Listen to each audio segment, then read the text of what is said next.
बिल्कुल सही पढ़ा आपने।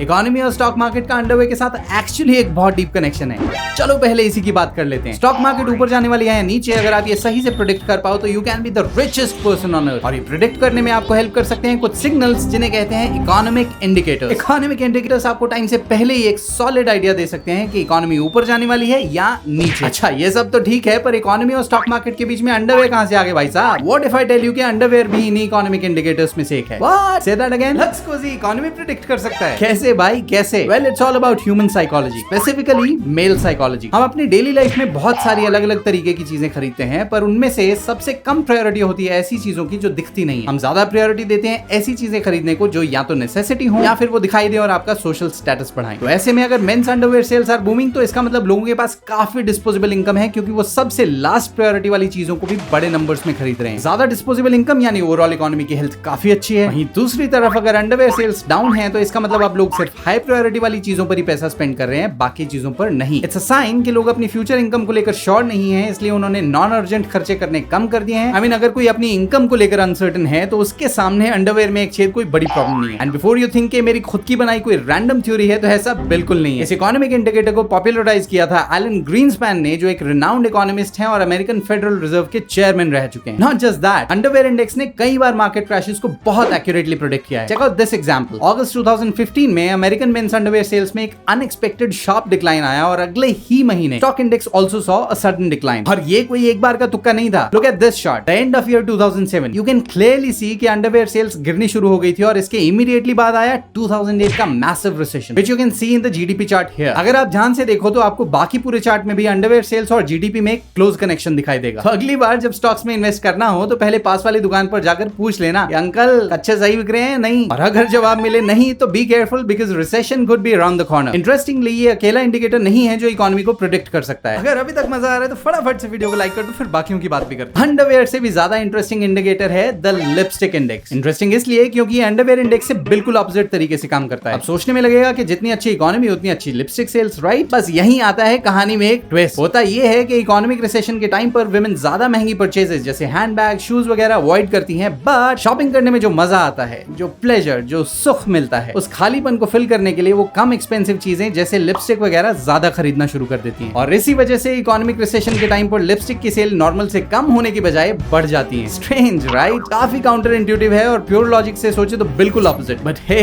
लेट्स रिमेंबर, जहां ह्यूमन इमोशंस और साइकोलॉजी इन्वॉल्व हो वहां कई बार लॉजिक काम नहीं करता। लिपस्टिक इंडिकेटर आज तक सिर्फ एक बार फेल हुआ है और वो था अभी लास्ट ईयर यानी 2020 में। इस बार इकोनॉमिक स्लोडाउन के बावजूद हमेशा की तरह लिपस्टिक सेल्स नहीं बढ़ी। It's easy to guess why, क्योंकि जब मास्क हो जरूरी तब लिपस्टिक नहीं रहती उतनी ज्यादा जरूरी। लिपस्टिक की तरह ही एक और चीज जिसकी डिमांड इकोनॉमिक स्लोडाउन में घटने की बजाय बढ़ जाती है वो है dating apps. Yes, you heard that right. Dating apps like Tinder की यूजेज और सब्सक्रिप्शन इकोनॉमिक रिसेशन के टाइम में और भी ज्यादा बढ़ जाती है, क्योंकि लोग फाइनेंशियल डिफिकल्टी की वजह से हो रहे डिप्रेशन को फिक्स करने के लिए कंपेनियनशिप ढूंढने लगते हैं। Not just that, men's tie की सेल्स भी रिसेशन में बढ़ जाती है, क्योंकि लोगों को अपनी जॉब जाने का खतरा लगने लगता है और ऐसे में वो सोचते हैं कि काम पर प्रोफेशनल और डेडिकेटेड दिखने में टाई उनकी हेल्प करेगी, जिससे शायद उनकी जॉब को खतरा कम होगा। अभी तक के सभी इंडिकेटर्स फिर भी थोड़े से इजी टू गेस थे, but look at this next one. Even mosquito bytes और एलिगेटर्स की पॉपुलेशन भी आपको इकोनॉमी के बारे में बता सकती है। आई मीन रियली, हम मच्छरों का इकोनॉमी से क्या लेना देना भाई?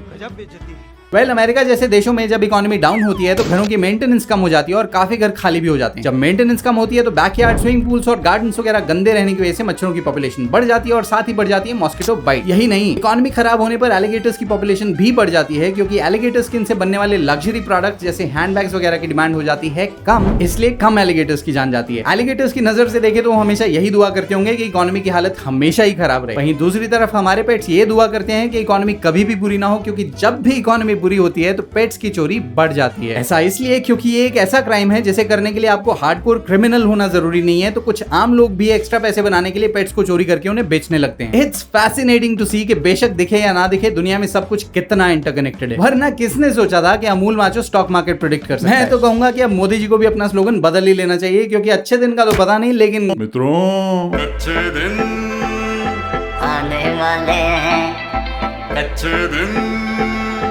आने वाले हैं, अच्छे दिन, अच्छे दिन, अच्छे दिन, अच्छे दिन, अच्छे दिन, अच्छे दिन आने वाले हैं, अच्छे अच्छे दिन